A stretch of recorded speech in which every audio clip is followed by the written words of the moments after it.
Dave, do you know if Matt's coming? I just got the phone and he's gonna be on Zoom. Oh, Zoom, okay. Yeah. Usually I take care, he had to be home, take care of his kid. I said, just give him a ball and I. Oh, that's what you're talking about, okay. I hear him now. Hi, Matt. Can you all hear me? Yep. And All now, right, very good.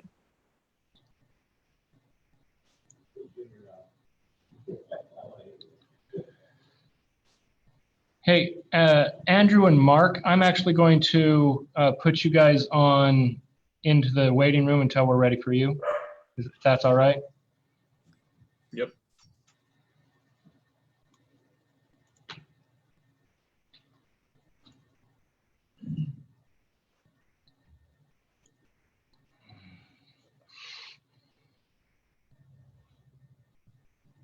I think we're good. I mean, I haven't seen we haven't seen Ann or Kathy, but We're at 6 o'clock. we are, yeah. Yeah, we're ready. Call meeting order for the City of Brookfield workshop on November 2nd at 6:01. I pledge allegiance to the flag of the United States of America and to the republic for which it stands, one nation, under God, indivisible, with liberty and justice for all.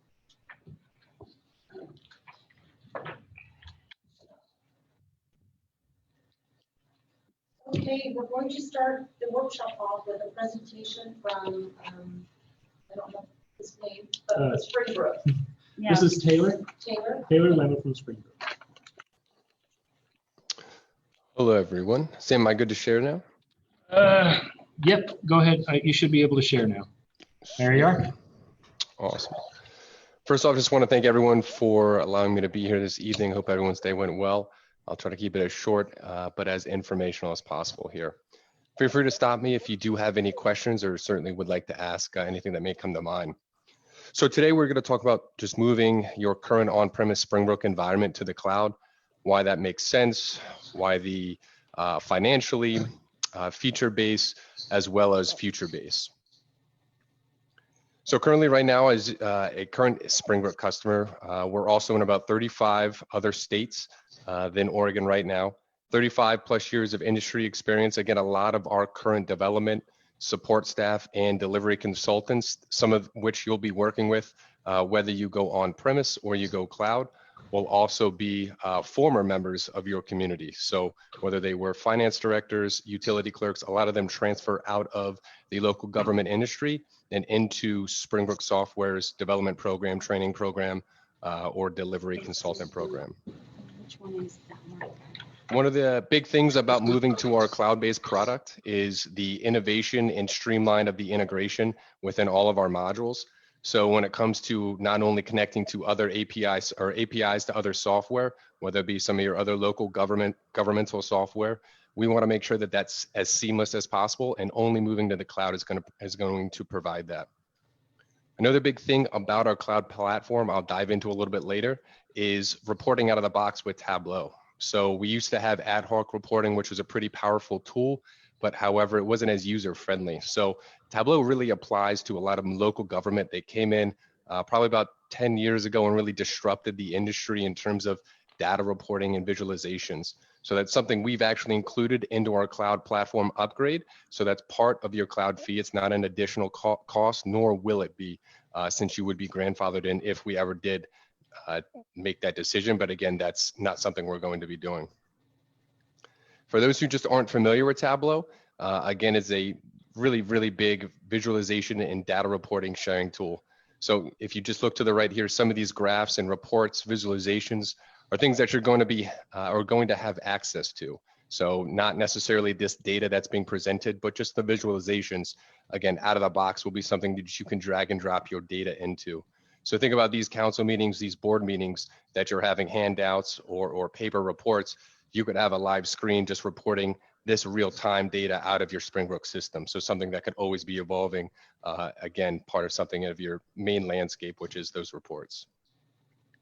Again, just continuing to cover coast to coast. We're spreading pretty rapidly when it comes to our cloud cloud coverage. We're the leading cloud provider in current ERP and utility billing software in North America. So just again, solving challenges when moving to cloud, talking about handling personal credit card information with utility billing, that point-to-point encryption and PCI compliance. You want to make sure you're in all of those at all times. Again, we talked about reporting, having that ability out of the box to have pre-canned reports that are specific to Oregon and specific to your needs. So something that's worked on during development, you have that option to build those reports so they are ready and ready for you, in your portal when you go live on Springbrook. So again, just being ahead of that curve. We talked about that full integration. So again, on cloud, everything is tied to that financial general ledger. So having that audit trail just to track what changes were made, where they were made, by who. Again, that full integration continues to be optimized when it comes to automated workflows, approvals, and such that are now no longer due on paper, but due electronically. Just wanted to show the roadmap for some of the major Springbrook launches that are coming out. These are all cloud-based. So something, again, just to keep your eyes on, that next-gen Tableau reporting will be live January 2021. We're continuing to finish up our utility billing monetization program. So extended types of payments, flexible, better bank rec and web, plus web-based. So continuing those major utility billing enhancements while we move forward, looking into later into 2021, going full SaaS and mobile capabilities on Finance Suite. So that's something, again, being on cloud, you'll have access to right out of the box, not an additional cost. However, it's probably going to be more costly to look at that down the line. Web-based payroll, I know we currently have payroll in our environment as well. So just looking about that, the employee self-service portals online, continuing with that mobile capability, something that's very important. I'll backtrack just a hair. My last topic here will be the report sharing and collaboration portal. Talked about Tableau. Now just think about all of the access you'll be able to have when you can share with the entire Springbrook community across the nation. So other agencies, other entities building reports and visualizations that they share on that collab portal, you think it may be a benefit to your agency, you can drag and drop your data right into that template and you're off and running. Some of the bigger reasons, again, when we're talking about more financial and economic of scale, talk about reducing of cost, hardware, software. You don't have any reliability of you maintaining any of that hardware, software, what the specs and regs are. That's now on the onus of Springbrook. That kind of trickles down into managing of the backups and updates. You're no longer having to worry about patches or updates, bug fixes. That's all going to become an automated process, giving you the ease of mind that you're always really running the latest and greatest software as you wake up every day and get into the office. You know you're going to have all of the new enhancements that day. So something, again, to really just keep you at ease that you're not going to fall behind. When it comes to security, I can kind of trickle into my next slide. Cloud is the safest place to house your data because you're not necessarily having the gaps and vulnerabilities that you would per se where we're leveraging Microsoft Azure's cloud environment. So when you talk about the millions and millions of dollars that they're able to supply for their security software, that normally outwhips what an agency of your size may be able to put out for those types of securities. So we talk about zero-day exports, phishing attacks, malware. I think it was a 72% rise in ransomware attacks for on-premise local governments, 30,000 population or below. So, I mean, a huge rise since COVID has happened in terms of those attacks. So just leaving a lot of vulnerabilities when you stay on premise. Just the last couple of pieces here when it comes to just more enhancements within that finance suite. Again, real-time tracking, like we had talked about, automated processes, continuing to enhance the finance suite on a daily basis in terms of just small, minute, but really important features that day-to-day experts really enjoy those enhancements. Payroll, again, the same thing in utility billing is just about the same there. Excuse me. So again, really just moving to the cloud, I'm going to show now an ROI document. Give me a second here. It just talks a little bit more about the financials. Can we see my screen still? Yeah. Yeah, Alrighty. and I actually printed that that one off from the one you sent me. So Okay. they should all have them in front of that. Perfect. Yeah. So again, just really showing what your current system setup is, what that cost breakdown. Again, I kind of incorporated what some additional hardware costs, the security costs that the agency may be applying per year to some of that, and then covering IT staff. That other $1,000 is actually time. So the time it takes for somebody to get from point A to point B to your rack room. I mean, he could be operating on some other task, just depending on how you operate that current IT budget. Going down, or should I say really just going over to that cloud migration, you see what that new cost would be per module as well, but you're really getting rid of all of those hardware, software, security, and IT costs, because now you're pushing those over to Springbrook. That's all relied upon Springbrook. That's how we handle it, and that's why we're hosting your current environment. So really saving you on future hardware, software refreshes, switches, routers, servers, which of course, just as the economics of that industry goes up, so will the prices. One of the big notes I'll also take here is if you stayed on your on-premise path, you would continue to see a 7% yearly uplift per year to year on your on-premise software. Whereas if you locked in with the cloud, you'd be tied in at a 5% year-over-year uplift. So some future ROI showings at the bottom here that I have, just over a 6-year period. Your total cost of ownerships certainly is a little bit lower once you get to cloud. If we did move, let's say by the time, let's say November 30th, what you would currently have on your current contract time left would be 212 days.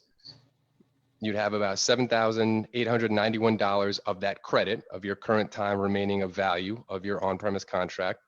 We would apply that to your $23,686, which would leave you at a cost of $15,795 of software due, with a potential of $8,000, no more to exceed cost for professional service, which is going to cover that delivery, implementation, training, and like I discussed, those Tableau report setups. So that's all included in that $8,000, and that's a do not exceed. Also a time and materials based quote. So we're only billing for what we work. If we don't use all of the required 80 hours of the project, let's say we only use 60, that would equate to $6,000 of professional services, and that's what you would be billed for, not the remaining $2,000. That's all I really have. If anyone has any questions, certainly can answer.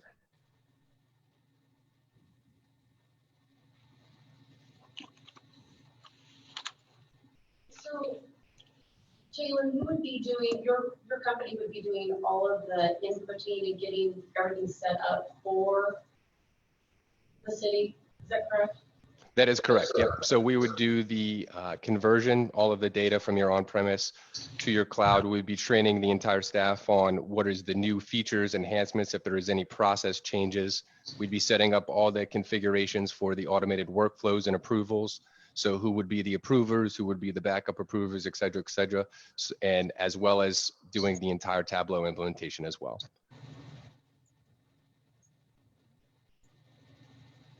Taylor, can you hear me? Yes, sir. Is your system compatible with a VPN, with our VPN? Or? If you were to stay on premise, you could do something along those lines, but for our cloud, you would basically be just logging into our Springbrook system through the web base. Okay, so I guess what I'm asking is your cloud-based system compatible with our virtual private network? I do not believe so. I believe it would be a separate network. Okay. I just by looking at your spreadsheet here, it indicates that the cloud upgrade, there is no cost for software backup or storage. Is that correct? That is correct. Yep, we do all of the backup. Currently, we have 7 backup and recovery sites in the United States, multiple different Azure environment regions. So again, if we had any natural disasters in our main region, we would spin up our disaster and recovery system in another region, which would cause 0 downtime for you. Again, it would mainly just be if your region was affected, then that's where you would see your downtime. Let's say your city or something, but as long as you have internet connection, you would still be able to breach into Springbrook software through the web. Okay, and those 0 costs include, from what I see, it includes hardware security. I also spoke about software backup and storage, IT, and other. What's other? So other would basically be time, others miscellaneous, just things that may come up during the IT modernization or upkeep of that type of an environment. If there was to be any IT work done, would it be done remotely by your people, or would they be on site? Currently with COVID, we're probably doing everything on a remote basis. To be quite honest, about 70% of our previous implementations were done remote. We have a very, very well-based track record doing those remote. We do have an option to come on premise. However, I just don't think that's going to be available right now with COVID.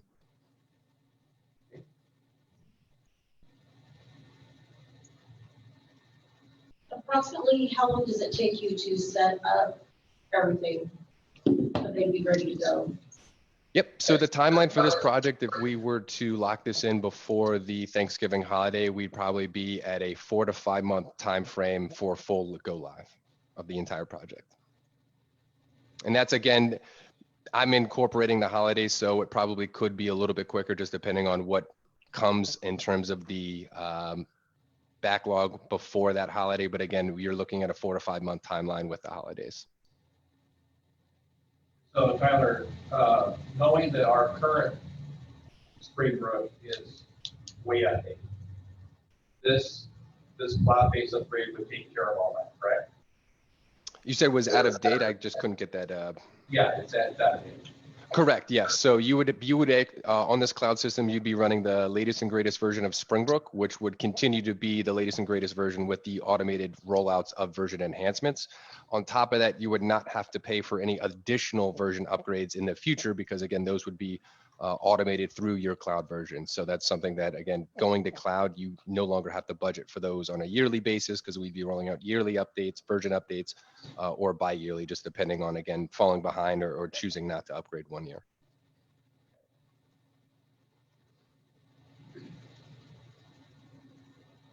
Dan, do you have any questions or input? I'm actually going to hand that over to Cher as the finance guru. I think today the priority is for you guys to see the two comparing softwares. I'm not sure if you have any questions for me, what I can contribute for during their demonstration. You say the two comparing the whole Springbrook, one just cloud-based version of the one that's not. The next presentation is not Springbrook. Oh, okay.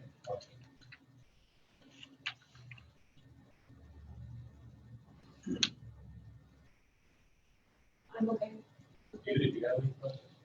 No, I don't think you need to ask a question, make a decision now regarding what direction we're back on the go. Hear both sides. Yes. Oh, yeah. And then we'll go back to Yeah. discuss it. Oh, yeah. Correct. Well, we're not making a decision tonight anyway, No, just no, because no. it's not a voting session. No. We just need some idea of direction. Right. After, I'll give you commentary and support that with the documents that you have in the email. And we can discuss any concerns, and I can follow up for the meeting that you guys have to vote on. I can get your answers between now and then.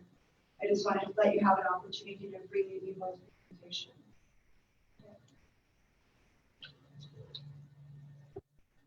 All right, Taylor, thank you so much. Yep. Thank you, everyone, once again. Okay, next on the agenda is open the presentation. And who's doing this one? Mark Welch. Mark. Mark Welch. You may recognize, I think Taylor's been on Springbrook for a little while now. They bought it about a year ago. Is that right? Oh, and Tyler? Oh, he's gone. I'm sorry. Mark was with the city of Ashland for a long time, so I thought you might recognize him. All right, Andrew and Mark, you're up. I can give you permission to share screen if you'd like. Yes, that'd be great. And Who wants it? You want it, Andrew? yeah, Andrew will take it. Okay, go ahead. I think you should be able to grab that now. All right, let me pull this up.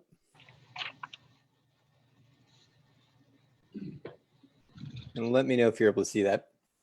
Yes, sir. yes, we got it. All right. Oh, there it is. All right, you're in. Perfect. Well, Mayor, Council, appreciate you welcoming us into the meeting today to present. Just quick introductions here. So my name is Andrew Crocado, account executive with OpenGov, based out of our HQ in Redwood City, California.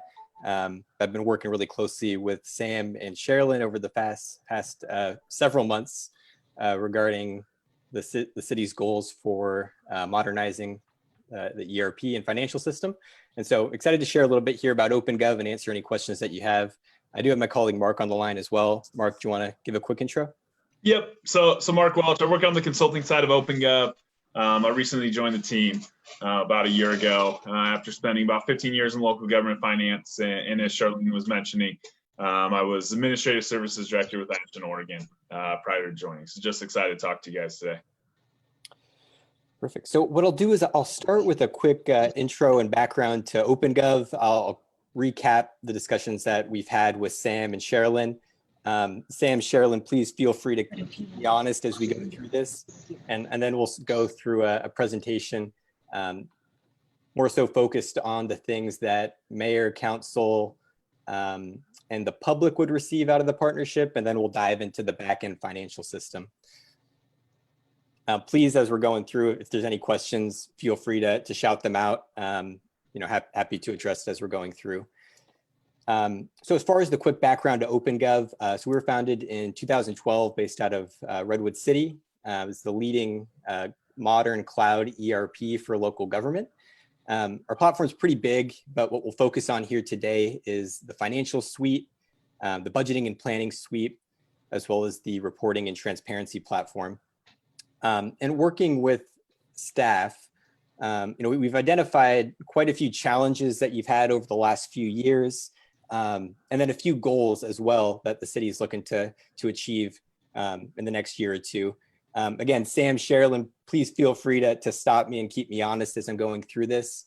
But what we see for OpenGov as a partner for the city is really a way to centralize a lot of the really critical processes for the city. So across all your core financials, bank reconciliation, budgeting, payroll, utility billing, as well as reporting and transparency, really improving usability for staff, management, and council, allowing you to work from anywhere, which we see is really important right now during COVID as more staff is working remotely. But then also for council and staff to really keep up to date with all critical reports and areas of interest.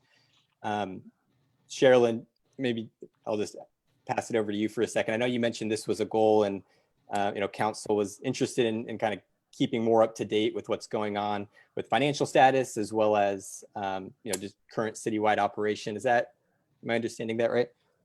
Yeah, I haven't shared my goals and objectives that I've provided for you for the presentation with them yet, but okay. I'm still pretty new. But yeah, one of the key features that I had asked them to show is how you would have on-time, real-time access to what's going on in the finance office. The whole public will. We'll be able to have transparency. People can get in their full numbers for projects and grant writing that they're doing. Any community projects that they're working on, they can pull the data that we have up in there and use it to write the reports. Schools can use it, we can share with them. Anything that we're required to supply by public law would be available through this software. I don't want to get ahead of your presentation, so we'll go with that. That's the transparency piece that he was talking about. Yeah, thanks, Sherilyn. And yeah, hitting on improved usability, I think one of the key things that we had heard over the last several months was that staff had a really hard time utilizing the current system, getting reports that were needed on a timely basis.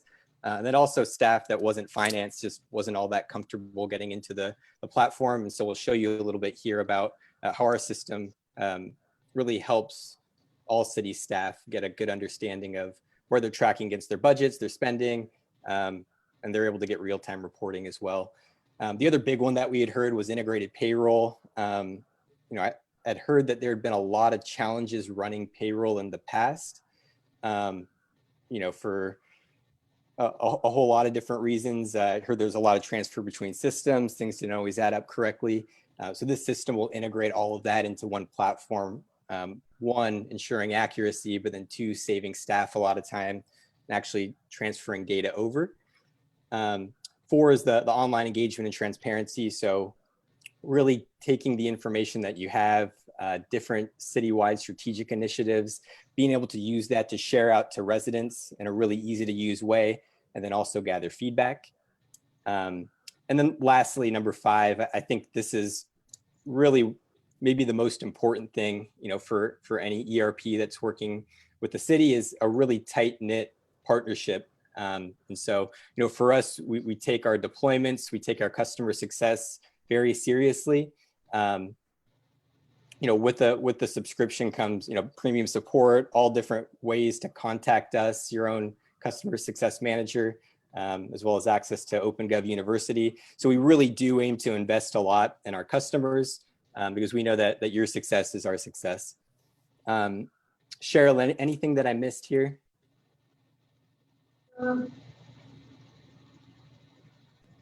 No, not that I know of yet. I'm not sure where you're going with the presentation, so. Okay. I'll highlight if we don't get to it. Perfect. Yeah, again, was just looking to highlight really the key partnership benefits that we saw in a proposed partnership. Just a little bit more about us at OpenGov. What we're seeing nationwide is that the public sector, local government is undergoing a large digital transformation. I think COVID is really accelerating this quite a bit, but we're seeing cities have increasing expectations from residents. They're usually trying to manage with outdated technology, leading to weary workforces. And really for us at OpenGov, we're looking to modernize government technology from end to end. A lot of our team came from careers in local government, as evidenced by Mark Welch being on the line here today, former Administrative Services Director in Ashland. But a lot of our staff came from city councilors, IT, city management, community development. But really they noticed that the technology in their cities and counties was 5 to 10 years behind what they saw in the private sector. And that was really the goal, and what set off the rallying cry for us at OpenGov to really create modern cloud-based technology to help governments run more effectively and to better communicate with their residents. Here's just a few featured customers here in Oregon.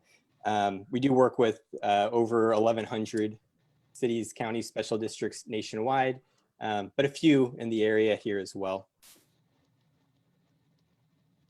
As far as ROI and value that we see in moving to a modern cloud-based technology for this, typically anywhere from 20 to 50% less time spent on budgeting, around 80% less time spent on reporting, because once we have these set up, all stakeholders can get those real-time reports, cutting down on fewer information requests through better engagement, then also reallocating budget just from being more efficient.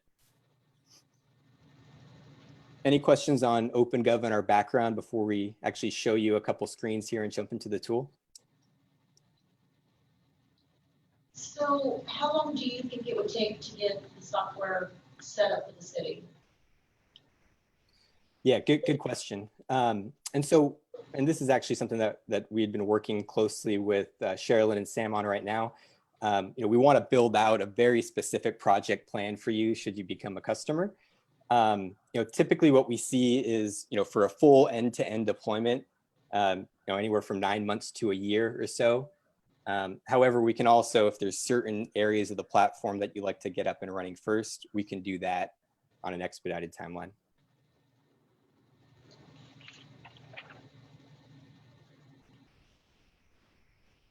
Did that answer the question? Yes, it did. Thank you. Okay. Cool. So what we'll go over here, and I'll just give a really brief overview of what a modern cloud ERP looks like. And so what I'll do is I'll actually start with kind of the outputs of the system first, and then I'll pass it over to Mark to drill in a little bit deeper into the internal and the staff view and how the tool would look for them. So we had heard that transparency and citizen engagement was a really big goal. This is something that I think we've become the leader in is government transparency and citizen engagement. But by utilizing the system, you're able to really quickly share information out with residents. So this is actually, you can go on the City of Ashland's website, and they put a nice transparency portal up where they list several frequently asked questions that they get from residents. Then also just some performance on strategic initiatives. So you can see they have some of their budget data. They have some certain things they're tracking, like transient occupancy tax, food and beverage business licenses. But a resident could quickly come in here, get any information they're looking for. And this is all drillable. So if I wanted to come in and see a little bit more on capital outlay, for example, we could drill in, get as much detail as we want. You can see they have a lot of the frequently asked questions here on the left-hand side. Worth noting here, the city of Coquille would have full control over how much or how little information is shared. So you don't have to put out absolutely everything that's coming out of the accounting system. You can also use this again to share updates on strategic initiatives or projects. This is another live one. So this is city of Umatilla, Oregon, on the other side of the state. So you can see they have their quarterly report that they like to share out with residents. They put together a high-level summary and then all the detail. So they're able to add a little bit of context to their performance throughout the quarter. And then lastly, if you do want to share things like strategic initiatives, we're able to quickly put that out to the public as well. So this is the city of Winchester in Virginia. You can see they had a few goals that they were tracking. And if they wanted to track this one, we could see how we're performing against our goals.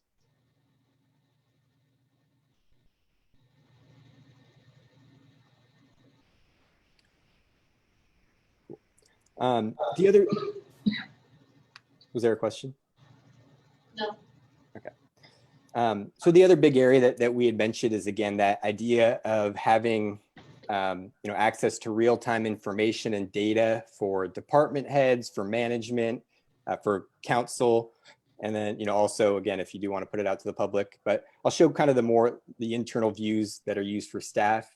As mentioned, our reporting is extremely flexible and customizable. So you can see here, you might have different reports that each department or that mayor and council might be tracking. And these can all be automated. So, if you have a few things that you're looking to track on a regular basis, you can have access to this. So, you don't have to ask staff every single time for it. It's all always fresh, it's up to date. So, if we had something like a mayor's dashboard where you're tracking high-level information, it's all right here and easy to access. So again, you can have different view rights for, council to just be able to track the high-level information, and staff might have a little bit more detail. And then again, if I wanted to get more info, I could drill down into this for more information.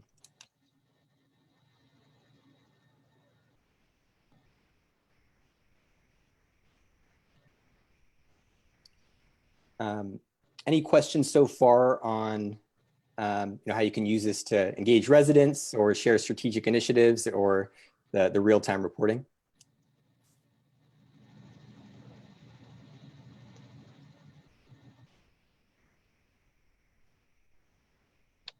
Okay. Sherilyn, did you want to add anything there? I was just going to mention, so for example, if you have a 5-year plan that you want for community development, this is a way that we share that piece with the public, and they can watch the progress of what we're doing over the plan and how it ties into the city's foundation, how it gets to the financial stability of the community. There's a lot of times that members of the public need that financial data for reports or grants that they're working on. They need to know certain data about the community. And this ties each department head has access to their own budget. They get to use it, no extra fees. And it helps them tie a 5-year plan from their department into the city's strategic plan, the overall goals. And then it's shared publicly so that council members can go on and look and see how we're doing. You can look at anything that you want to keep track of. If you think there's an area, you can pull the trend analysis and look at that.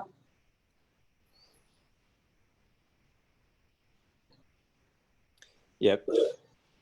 Yep. And so again, you can use these to create all different types of reports like that. Here's another quick one here. This was City of Forest Grove who actually used it to create their online budget book. So, they use this pretty well to share, information about their high level budget as well as tracking against council goals. So a lot of different ways you can set this up, but the idea is it's really easy to use for both staff and really to understand for residents who are looking to get information. And Andrew, if I can add something right here, the real key in everything you're looking at. So what we've shown is, a lot of the reporting and being able to put narrative, track your strategic plan. This is all 100% integrated. So the OpenGov ERP Cloud is 100% integrated. Every piece of information that you enter in AP, in payroll, in purchasing cards, in utility billing, all of that data flows within our platform. So if we have a document in AP, it flows into our general ledger. All that data seamlessly flows and is 100% integrated. There's no file transfer. There's no dragging or dropping files or manual entry. It's 100% integrated.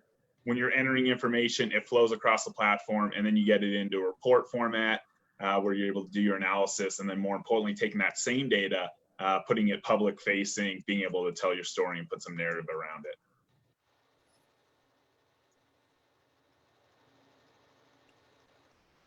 Cool. Any questions on kind of the external part of the platform before we switch gears into the internal side?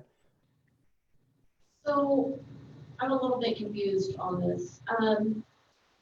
Is this actually accounting software, or do you just take stuff from our software we have and develop reports?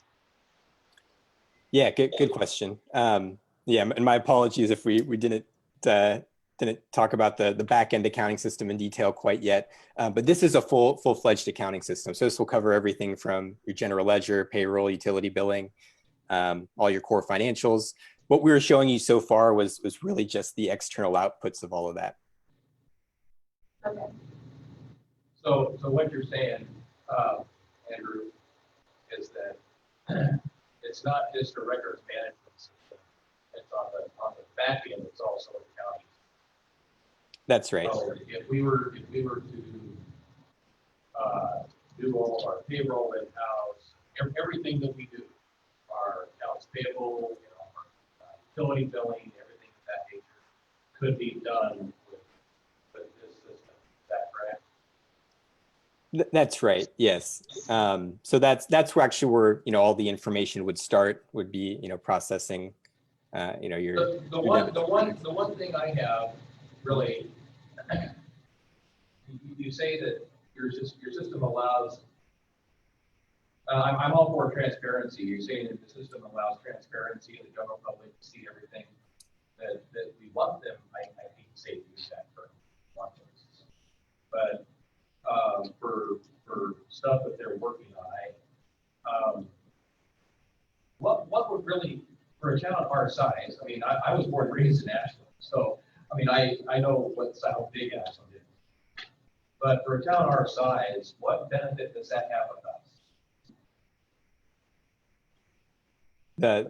The transparency, the public facing. Well, no, not the transparency. The fact that the public having access to certain parts of it. Yeah. So, Mark, do you want to cover that one? Just being a former customer.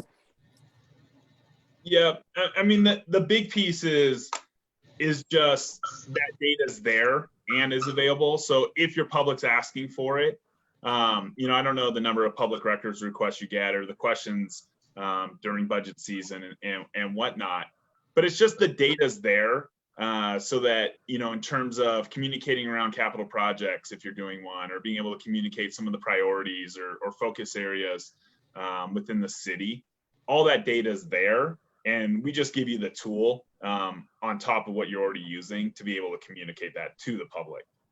Okay. Thank you. Yeah, and I think it might be good to transition. Mark, do you mind if I pass it over to you? Just to, again, we focused on the external side, but I think it's also really important to focus on the internal use and the efficiencies that staff would gain there. So I'll pass it over to kind of more the internal side of the platform. Can I hear him now? Hey, Mark, you're still muted. So sorry. There you All right. So we touched on the budget, but the tool is going to give you end-to-end budget development where department heads are going to be able to go in, city management's going to be able to go in and really track this, as well as council, see kind of how things are progressing, allow departments to really get involved in the budget, understand their budget, and really use the tool effectively around building their actual budget for the year. I'm gonna skip this slide. A couple areas I just want to touch on, and working with Charlene recently and Sam, a lot of struggle around payroll and a lot of manual processes in the current system. And so one of the big things that you get with OpenGov is improved navigation within the system. So you're going to be able to navigate from a staff perspective, navigate between modules really quickly, drill down to the data, and really become more efficient in how we're able to actually perform our day-to-day business. And so payroll is one of those big advantages where everything's integrated. So as we're going through and we're doing payroll timesheets, we're going to be able to track that. We're going to be able to automate the flow of data. We're going to seamlessly do your payroll processing, that monthly with the mid-year draw. We're going to be able to replicate that, handle it. And the big thing here too is we're going to create those AP batches. So all the vendors that we're paying for insurance, for PERS, that's all going to be automated in the system. We're going to have the ability then to just process those payments and actually upload those reports. Lots of things built into the product too around, really improving the quarterly processing. So 941 reporting out of the system is really nice. As well as the year-end process. So you're going to get a lot of year-end processing that's going to be automated for you. So accrued liabilities, that's going to be a process that you're going to have within the system, as well as an employee portal. So employees are being able to go in, view all their paychecks, view all their timesheets, make basic changes to addresses by themselves instead of really putting that burden on finance staff. The other one I wanted to touch on, and I know this is a current struggle, is bank reconciliation and really taking data that you have in the system today in terms of transactions and being able to match it to your bank records and clear those checks. This is just a screenshot of our bank reconciliation tool. And what this allows us to do is pull the data from our accounting system, pull the data from our bank, and we have some logic behind it and some programming that's going to match those. So we call it an auto match. So it's going to come in, show us those checks that match identical so that we can actually clear those and really improve our process around bank reconciliation and really, handle that quickly in a pretty time-consuming manual process today. Any questions on those?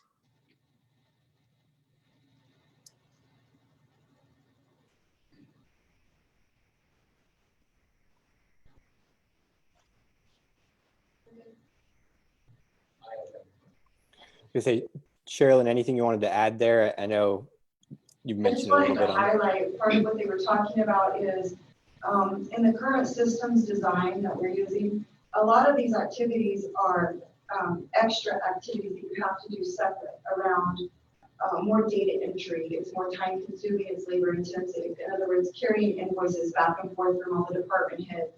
When someone in their office could enter an invoice with OpenGov and it sends an alert to the finance office and we can go and look at it and verify whether or not it should be paid, process it to the next queue so that when the checks are ready, all we have to do is generate those checks. They're done on a consistent basis. You're not carrying that stuff around. When you're doing payroll right now, we're doing it in paper budgets. These guys have a time-sensitive time system that will allow department heads to look at, it's all electronic, so department heads will look at their employees' time, approve it. When they're done with their section, it gives an alert to us where we can generate payroll from that. That data is collected, and their system has the state and federal reports built in so that we can do those electronically as well instead of having to stop and build our reports like we do in the other system. This one collects the data, it's progressive. And then that data is stored in the system on their cloud. And that's the same thing between the AP, the payroll, the bank recs. They clear checks and deposits. And it reconciles to your general ledger when it does. You don't have to then go back in and do 2 or 3 more steps to accomplish that one function. But I just wanted to highlight that part to make sure that the functionality of it alone saves a tremendous amount of time internally.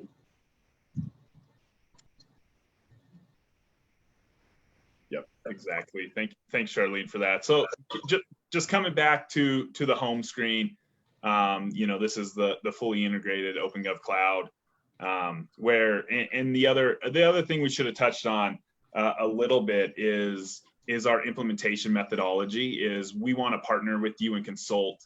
We have a lot of leading experts in prior government experience, and we want to really work with you on best practices, implement, really what Coquille needs, not for today, but also for the future. And so really working with your staff and consulting on best practices. We've heard some struggles around your current chart of accounts. We understand that, and we want to work with you to get the best chart of accounts, not just for today, but for the future. And as Andrew was mentioning earlier, we really pride ourselves on our customer support. OpenGov has been around since 2012, and we really pride ourselves that, you're going to have someone you can call. We're going to train you. If you're having any type of issues or struggles, our team's going to jump on it. It's not going to be a change order. We're not going to charge you for that. We're going to do it because we truly believe, in helping you and being partners with the city of Coquille.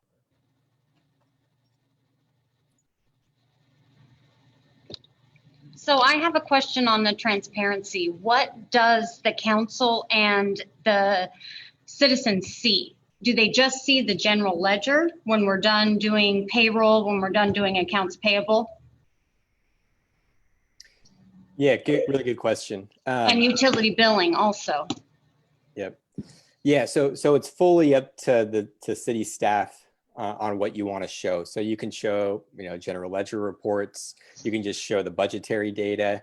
You could show quarterly how you're performing over, a specific function, maybe a specific department. It's all up to you. So all the data is there. It's up to staff on what you want to show and how much or how little. Okay, thank you. Mm-hmm. And then I will say, we do have a lot of kind of built out reports already. So if you wanted to look at, just what others are doing, you can use that to start. But then we find that most cities they have specific things they're looking to share. And so you can customize and add those too.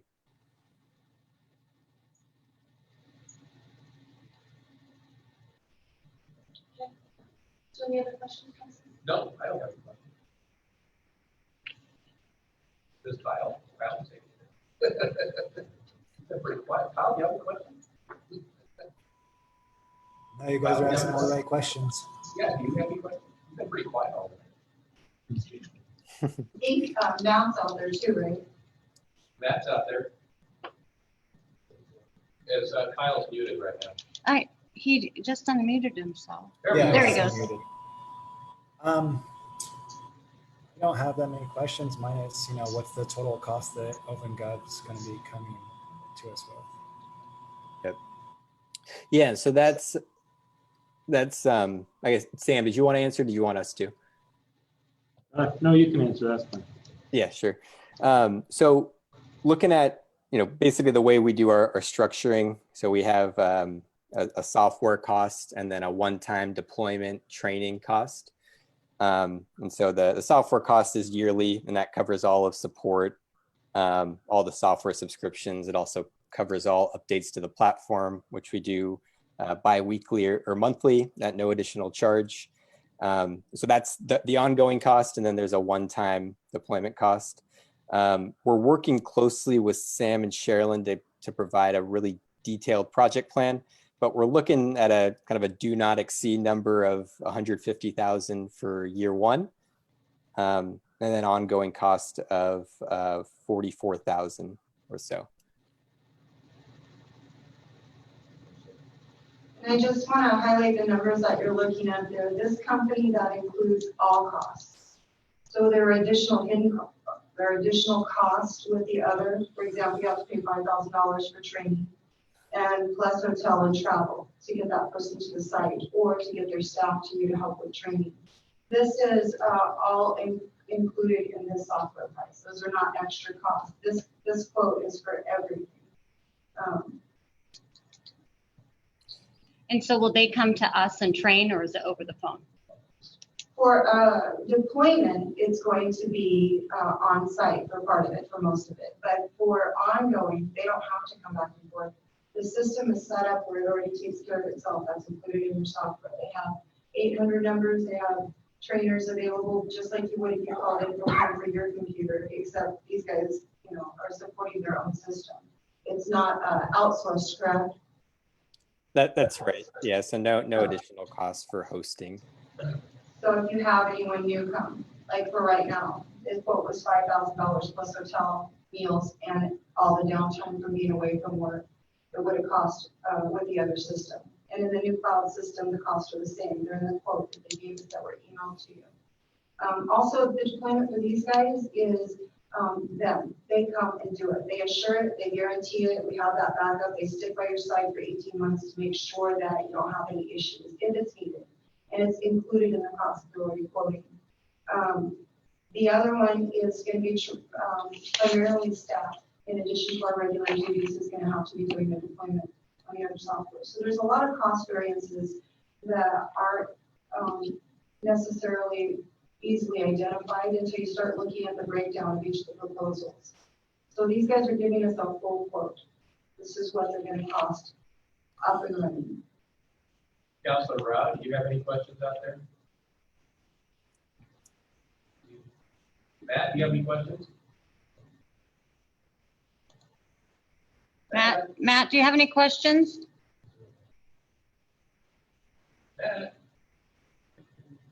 Matt, are you there? Should I hit more? I don't know why it keeps doing The that. reason I point that out is because it looks like I'm showing you two different huge differences in prices, and they're really not when you get down to the breakdown of what you're receiving and what additional things we'll have to pay for later. They're actually very close to the same subscription rate. Yeah, I'll just add, and really just our approach to this, and I think Sherilyn, working for a couple different agencies or cities kind of understands, what we see a lot is, typically with, legacy vendors is a cost to start. And then there's, anytime you have a request or any change or any updates, it's a kind of an additional charge every time. We're really at OpenGov, we're looking to go the other way, really map all of that out and say, here's everything that the project will be, here's what the cost will be. And that'll cover all your support, all the training. It's not an additional charge if you call in, if you say, hey, I have a quick tweak I want to make here. That's all included. It's really the approach that we're taking for our customers is for that long-term partnership. That's not going to be, something that, an extra cost you don't see coming in 4 months or a year. That makes sense. Matt says he can't chime into it because it will allow him. He's not on now. So I know probably a lot of that. So that 45,000 a year, does that include upgrades? It includes storage, data protection, they have insurance, they have 2 backup servers. It includes all of the software that you're seeing here, all training, no matter how many people we rotate in and out of the office, no matter what that house with it, the department head that's stuck needs help. He can't figure out how to get to his 5-year plan or look at his budget. They're there for him. It's all included. Yep. Yeah. And to add to that, this is something we talk about a lot with our customers is, really having that future partner too. So we're putting a ton of R&D and investment into the tool right now. So it's about 46 to 48% of all of our revenues go right back into R&D and into the product. And so we're constantly improving it. We release those updates every 2 weeks to a month. And those are all included. You know, we don't charge you for the upgrades. And so again, that's kind of the thought for us is we really want that long-term partnership. We don't want it to be something where you have to come back to us, you know, in a year or 6 months and say, hey, we want this new update. You know, it's just included with the platform. Andrew, you said the first year was $150,000. Is that right? That's right. It did not to exceed. Yep. Yep. What about the second, third, fourth, and fifth year? Or does that it just doesn't go any higher than 150,000? Yeah, good question. So that's the annual subscription. So, and again, finalizing this with the project plan with Sam and Sherilyn, but around $45,000 a year is what we're looking at. That's the ongoing cost, right? That's the ongoing cost. Okay. Now, does that have a percentage increase to it after a protracted period of time? Yeah, a really good question. So typically we lock it for you know, the first period, and then we put like a standard 4 or 5% CPI increase on it for like ongoing future use. Okay. That's meant to be just like an inflation adjustment. Yeah. Thank you very much. Matt, do you have anything? Can you hear me now? Yes, we gotcha. Forgive me. I think the headphones I had on to improve the audio was messing with my microphone. Okay. No, both very good presentations. I don't have any questions now. I look forward to hearing staff recommendations when we get to that point. Okay. Thank you. Perfect. Anything else? Any other questions for us here at OpenGov? I don't have I don't have any. Thank you. Thank you. Great. Well, again, appreciate you taking the time. And if there are any questions, feel free to reach out. I know Sherilyn and Sam have our details, but yeah, if there's any questions, we want to make sure you know, you're comfortable with us and you know everything that you need to know. Is it cold in Ashland, Mark? You know, it's getting cold. Yeah, it's beautiful though. It's fall. So it's the best time to be in Ashland, right? Yes, it is. Yeah.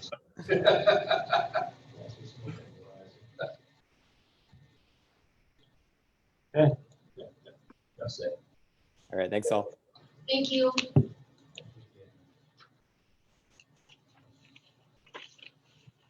So I have a question for you. Since you kind of got to be a little bit hands-on with both of these, will Springbrook do what OpenGov will do? So Springbrook has the ERP part, the accounting part of it, and they have a little bit of an extended budgeting, but that's the component that they want an extra rate for. If you notice the breakdown of what they're offering for your modules in the, did you give the proposal? Yeah, that's just the sheet, it doesn't have it on there. So the modules is what they call it. So for example, payroll, utility billing, fire, ambulance, all of those will have their own integrated system. Those are quoted in the OpenGov. Part of those are not quoted in the Springbrook. So when I come to you on the 16th, I will have a cost breakdown analysis that will compare feature by feature what each of those things are. And that way you can look at the bottom line number and what you're getting. That's what isn't always clear when you're first going through these proposals, because there's things that unless you've experienced it a couple times, you don't know to ask the right questions. For example, wait a minute, what about tech support? Is that extra? Wait a minute, when we talk about the budgeting piece, what do you mean by budgeting? Because they all have different aspects. Like in this instance, we're talking about the transparency. The department had access to be able to work on their own budgets, to build those revenue streams, to plan for 5 years, buy vehicles. It's all incorporated in the software. And that's not available in Springbrook. They have the utility billing and things like that. And on the proposal that was emailed out to you, he has a breakdown. I encourage you to read it. The breakdown explains how much of the deployment costs they're going to be passing to staff. It explains the extra cost for the training, and it gives you a proposal gives you a feeling of the company that you're getting it from. So on OpenGov, same thing. Their proposal is 70 pages long. That's why we didn't give that to you today. You can look through it and see the different features. But It's not an apples to apples comparison. So it's really important to have that cost breakdown analysis that I'll be giving to you. And I will get it out to you early. We'll have Sam email it so that you guys have time. You're not getting it at the last minute. You can really go through that and take time to think independently. Why am I asking you to spend $45,000 a year on software, right? And the deployment cost from the other company is also a soft number. If you notice when you're reading their proposal, they clarify exactly what's meant by that. So we don't really have an answer there, but we have one from them that sounds a lot higher. So it's like, why would I go with the higher cost immediately if you're just looking at the money? So that's what I want you to look through there and see. I'm not crazy. I know we're not rich. There is a very good reason for all of this. For example, Springbrook takes 3 or 4 different activities to take care of one function. As the team showed you, when you're entering that payroll, it generates, it goes through your GL into those reports, so you don't have to then stop. Okay, now I have my time in, now let me go process this part of it, now let me go process this part of it. Now let me go back to my Excel spreadsheets and compare to make sure I balance and my numbers are accurate. It's all available to you right in there. And the workflows are things that go from, if one of the staff is entering work, they can't authorize it or pay anything until I've reviewed to make sure there's an accuracy to what's going through there. Then that can be generated, that comes to an alert from me. They don't have to bring me anything, they don't carry it. The documents are imaged and stored up in the cloud. And then if somebody wants to drill down on a budget and pull up an invoice, there it is right there at their fingertips. We don't have a safe full of documents. We don't have to worry about shredding and confidential information or 30-year rules because of hazard reference management for employees or lawsuits that we need to store. It's contained. All of those costs are contained in this software. There's a huge difference. But I will give you a cost breakdown analysis. And I did 6 months at another agency doing research, and I reviewed 14 different companies had presentations, brought it back down to 4, let the group do their presentations before the public and everything, and then we picked the favorite 2 from there, and then they still went with OpenGov. So that's why I didn't have to take as long this time. I already had that internal knowledge to try to get that information. The other idea too is I'm looking for longevity. This gentleman mentioned they've had this agency since 2012. I encourage you to go look at their company, their graduate degrees, the people that are working for them. These are government employees. They have that experience in that government world. And they took that and they created a solution because they experienced the same thing that we're going through. The other company has sold 3 times in the last couple of years. And they're doing great. They're trying really hard, but they're just not quite at the quality level of what I've seen this other company do. Internally, that time management piece is going to save us money. I was able to eliminate 2 jobs in another agency by bringing this software and reduce the payroll by over $200,000. That's not going to happen here, but we can still look at reducing costs significantly. I have to be here a little bit longer before I can give you any hard numbers on what that would look like, but I will present that to you one more time. Thank you. And that's exactly why I wanted to wait until Sam hired somebody in finance before we bought accounting software. I also want to invite you guys, if it's appropriate, if you have any of those questions, email it to me. There's a whole piece that I can do in this software for budget training. When we have an elected official, like right now it's elected season, they can go on there and do a little training that we make for them that orients them to, hey, here's how our financials are set up, and here's some of the rules and expectations and goals of your department. So we don't have to stop and prepare something for them. That can be accumulative, so their current information is in there. We can just go around and give them a tour of the city and let them see those things happening live.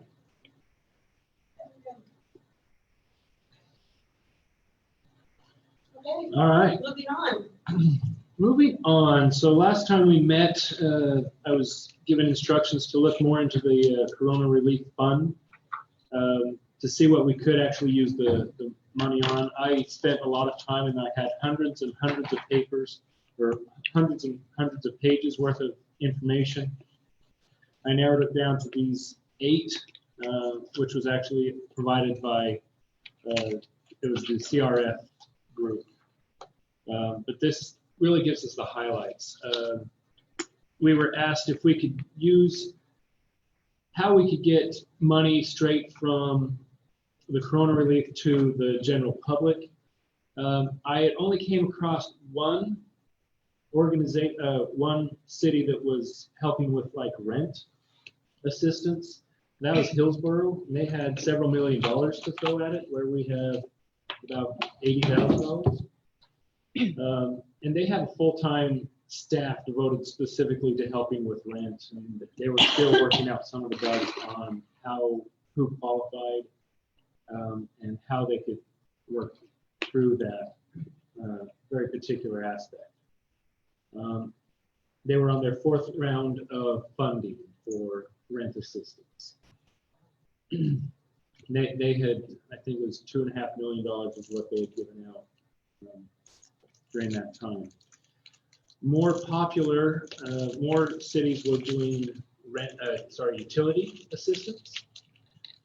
Again, most of them had full-time staff working, saying who is most in need of utility assistance, and how can we help them pay for their utilities so they don't get their water and lights turned off.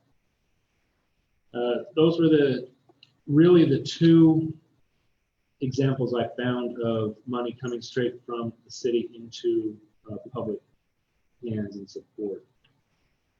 Most cities are using it to cover expenses incurred in the city and with small business assistance.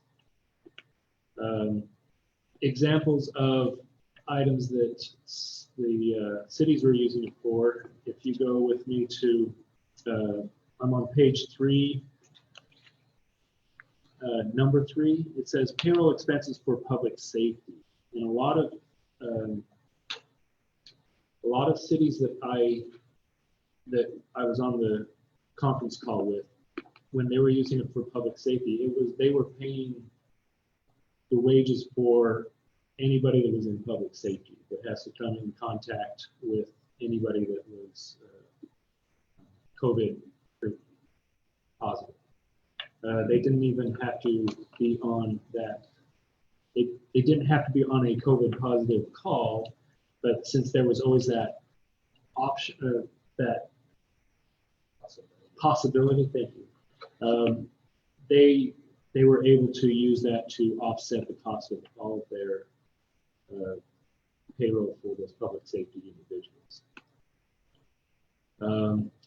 Public health, we're not a big enough entity to worry about the public health expenses. That's usually working with hospitals, getting a full-time nurse to scan people as they come in, that kind of stuff. We didn't really fall into that category.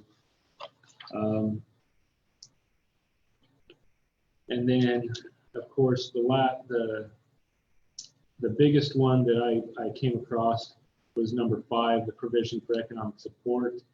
And that was directly, mostly to small businesses, helping reimburse the cost of not payroll, but it was like rent for businesses that were struggling to make rent. There was small grants and loans to those businesses to ensure that they stayed in business. So really kind of boiled down a lot of stuff into just this one document, and I thought I'd provide it for you. Last time we talked, I thought we had a deadline of November 23rd. However, that has been expanded to December 30th. We do have to have a plan, however. The state, they call it the DAC. I don't know what the acronym is right off the top of my head. But they would like a plan if we are going to use all the rest of our monies, and they need that by the November 23rd deadline, just so they can say, hey, the city of Coquille is planning on using this money. We're not going to give that to someone else. And how much are we looking at? Right now, we have requested just under $20,000. We have about another $20,000 worth of expenses that we can put in for the next round, which starts in about 5 days. And so ultimately it leaves us about $75,000 for the entire, everything else. So this is the second round. For us, we missed a couple of rounds. We didn't receive our allocation until it was about the end of August is when we first, sorry, the end of September. We just finished October. The end of September is when we were told that we even had an allocation. And so we submitted for the October round. And then there's a November round, and there's going to be a December round of funding. And we were able to submit in each of those for expenses that go all the way back till March 30th. I wanted to mention one thing now that he's talking about COVID. With the OpenGov, it's a work at home platform.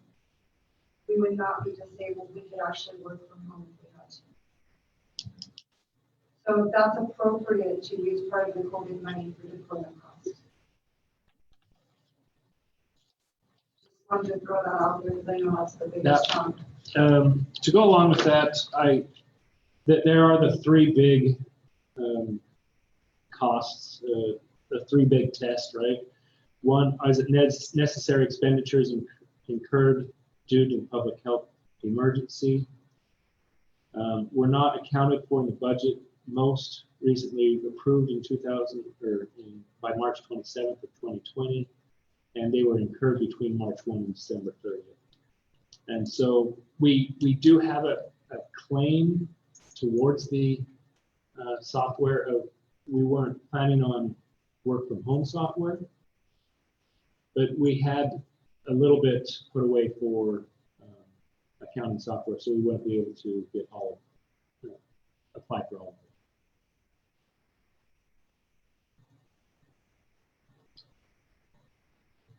So do you kind of have some ideas that you would like to throw out there, Sam? Honestly, once I heard that we could reimburse the public work, sorry, not public works, but our public safety, thank you. Once I heard that we could reimburse our public safety, because, Chief Farron, you guys have spent a lot of money on masks and additional PPE, and having some of their drivers and paramedics, kind of a little timid about going after it. I thought that's really a good place for the city to use it, is paying some of our public works. I know our police fall into that same category. They've had to spend extra on gloves and masks and spray and all those other things.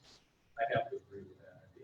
You guys, you guys spend more time being around people that are possibly infected than anybody else does. I don't know how many cases we've actually transported. I don't have that number off the top of my head, but I know we have transferred a few out of the hospital here to Tuesday, that sort of thing. So we are encountering small cases here and there.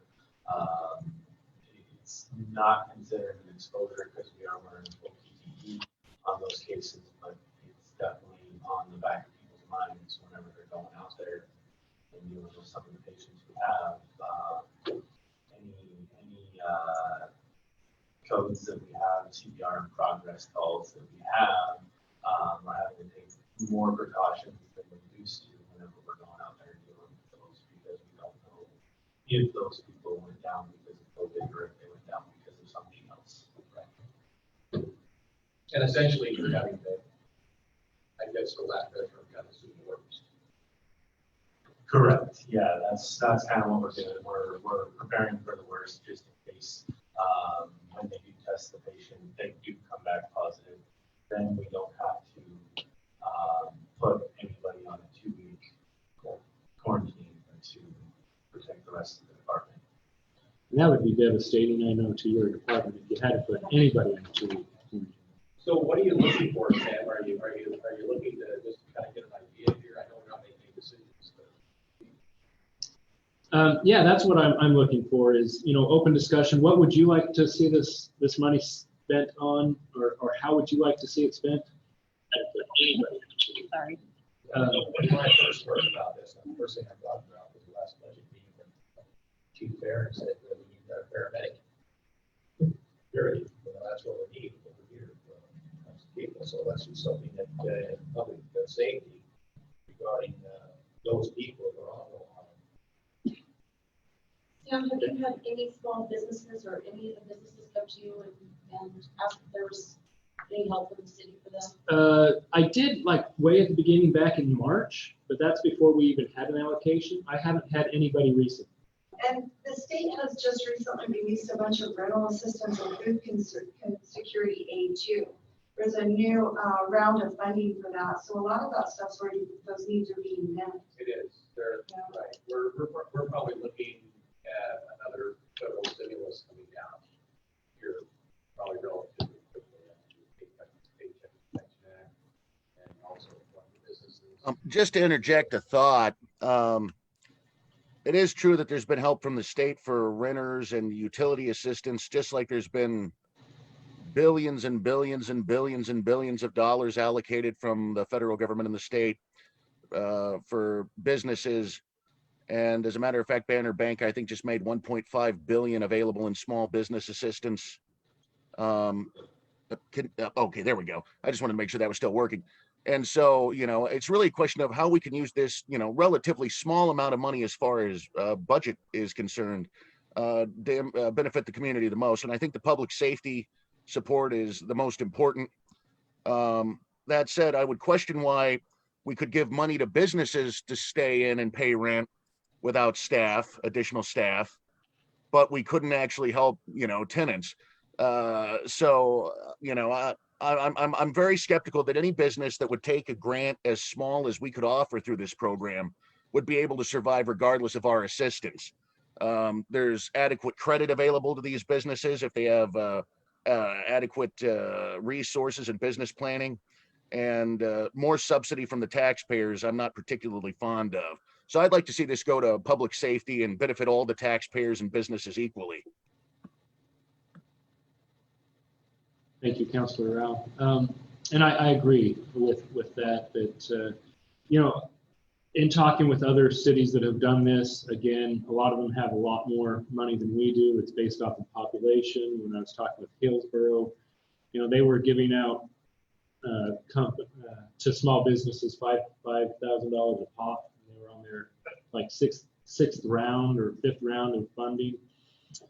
And I think, man, we could do 10 businesses at $5,000. Well, yeah, I mean, if you were to think about something like that, I mean, what business are you going to look at? Right. I mean, you have a lot of businesses, and I mean, people don't know, there's a lot of home-based businesses in Coquille too that people don't know about. Yeah. So I'm pro public safety, and I feel that we have to look at our public safety personnel quite strongly.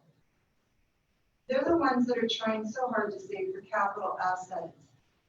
Justin's talking to me, we're gonna work on him getting to an ambulance. He's been working towards this whole time. Replacing those funds for the police and fire is just gonna make a huge difference for their budget. Well, it's like Chief Barrett here. I mean, they don't even have a set of jaws of life that can cut open a new car. A new car. I mean, you have to ask what for real points? If you had a rollover or something? So what we would do is, depending on which end of town we're on, we would get a call for Road Point or Green Acres. Yeah. If it was a car we weren't able to actually cut into. Our current jaws are about, I think, 15 to 20 years old. The other set we just took off the rescue were probably about 4 years old. So yeah, I mean, the strength of the cars has actually gotten stronger where we cut them. So that's one of my future goals, to get that corrected. But I mean, if I was caught in a new car, I would want to get that.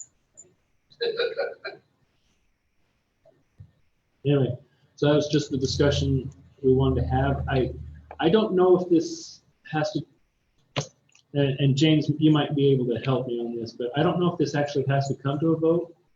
where we're spending it, if we're just giving some guidance and direction, just because it's not actually a budget item. James, can you help with that?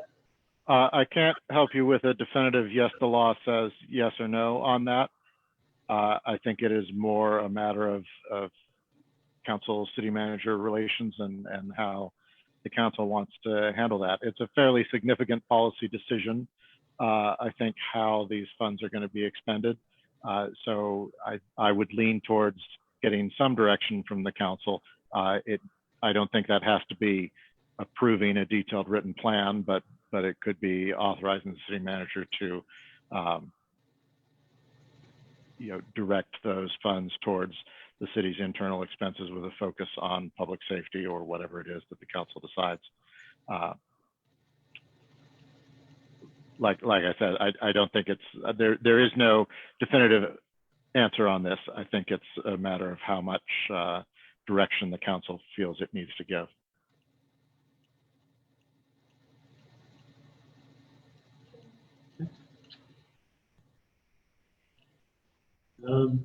Yeah, any other questions on the CRF or any last thoughts on these? I do have one more request. The Garden Club, I think I brought this up last time. The Garden Club is looking for a new truck. The truck they have is on its last legs. It won't even survive, I think, till the end of this season, which is coming up. So they were requesting to see if the city had a truck that they were not going to be using in the near future that they might be able to start using, just to kick it around and see if we can come up with something between now and our next opportunity to invite the Garden Club in to talk about it. Does Public Works have any vehicles that are not being used at this time? I don't think so, but I think they do have a truck that might be getting on in years. So if they were looking at replacing that one, maybe. I'd have to talk with Haley to be sure.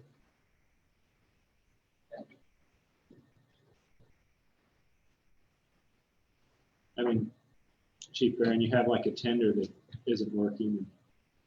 So I've actually got an F-150, our utility truck. It needs a transmission in it, and the transmission costs more to replace it than the truck is worth at this point. So I've been kind of talking and trying to figure out whether to surplus that or if the council wants me to get it fixed and just keep using it. But really, I think it's time to replace that truck as well. So that may be an option if they wanted to put in a transmission. How much are you talking for transmission, just out of curiosity? The estimate, not estimate, but just ballpark was about $3,000. What year? I believe it's a 99. And we know the Garden Club has no funds. Right. And, and they come to us every year for state shared revenue. They have no funds. I think we wrote a check for them last time out of the promotions fund. And, it might be an opportunity for some of the members of the city, some of the public to step up and say, yes, I want to support the Garden Club. We like what they do. And maybe pay for a new transmission if we're willing to donate the truck.